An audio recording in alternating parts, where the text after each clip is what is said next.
मैं Imran Murtaza, president industrialist association Khonmoh, government का ध्यान अपनी इंडस्ट्री की तरफ भी ले जाना चाहता हूँ। हमारी इंडस्ट्री जो कश्मीर की इंडस्ट्री है, मैन्युफैक्चरिंग बेस्ड इंडस्ट्री ही मेन इंडस्ट्री है जो कश्मीर में है।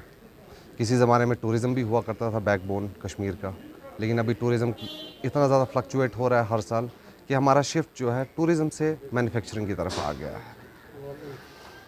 आप दुनिया के किसी भी कंट्री में देखिए, बैकबोन किसी भी कंट्री की एक इंडस्ट्री ही होती है, चाहे वो टूरिज़म इंडस्ट्री हो, चाहे वो सर्विस इंडस्ट्री हो या किसी भी और तरह की इंडस्ट्री। हमारी जो इंडस्ट्री कश्मीर में है वो बहुत बुरी तरह से हिट हुई है। दुनिया के लिए ये सेकेंड वेव है, लेकिन हमारे लिए continuously in a row third wave है। हम 2019 से हमारी जो इंडस्ट्रीज़ हैं, कारखाने हमारे हैं, बंद पड़े हुए हैं। जो एक इंडस्ट्री होती है, इसका एक इकॉनमी में, हमारी सोसाइटी में बहुत बड़ा रोल है।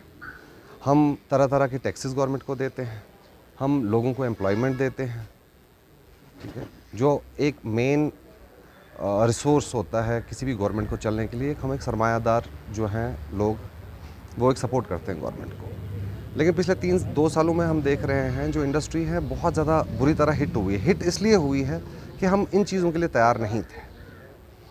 अभी भी 2 सालों से हमारे कारखाने बंद हैं, लेकिन हम पे बैंक के EMIs, एम्प्लॉयज़ की तनख्वाह, बाकी टैक्सेस, बिजली की बिल, ये सारी जो चीज़ें हमारे ऊपर पाइल अप हो रही हैं। हमारी इनकम कैश फ्लोज बिल्कुल रुक चुके हैं, क्योंकि इंडस्ट्री और ट्रेड बहुत ज़्यादा फ़र्क है इन दो चीज़ों में। इंडस्ट्री को चलाने के लिए आपको रिसोर्स चाहिए, वो रिसोर्स जो आपके पास हमेशा अवेलेबल हों। जैसे हमारे जो कारखानेदार हैं, उन्होंने अपने स्टाफ को छोड़ा नहीं है, इस होप में कि हमारी इंडस्ट्री कभी भी चल सकती है। शायद 17 तारीख तक का लॉकडाउन था, फिर 7 दिन और हो गया। हम इसी होप में होते हैं कि चलो जी 10 दिन और 15 दिन और। ये 10 दिन और 15 दिन करते करते हमारे 2 साल निकल चुके हैं। 2 साल की तनख्वाहें हमें देनी पड़ रही हैं अपने मुलाजमों को, बैंक के इंटरेस्ट, बैंक की EMIs देने पड़ रहे हैं। किसी भी फैक्ट्री के लिए पॉसिबल नहीं है, किसी भी इंडस्ट्री के लिए पॉसिबल नहीं है कि विदाउट कैश फ्लोज वो 2 से 3 साल तक सस्टेन कर पाए। जो गवर्नमेंट ने हैंड होल्डिंग की है वेव 1 में, जो कोरोना वेव 1 में हमारी हैंड होल्डिंग हुई थी, वो 20% आपको लोन और दिया गया था।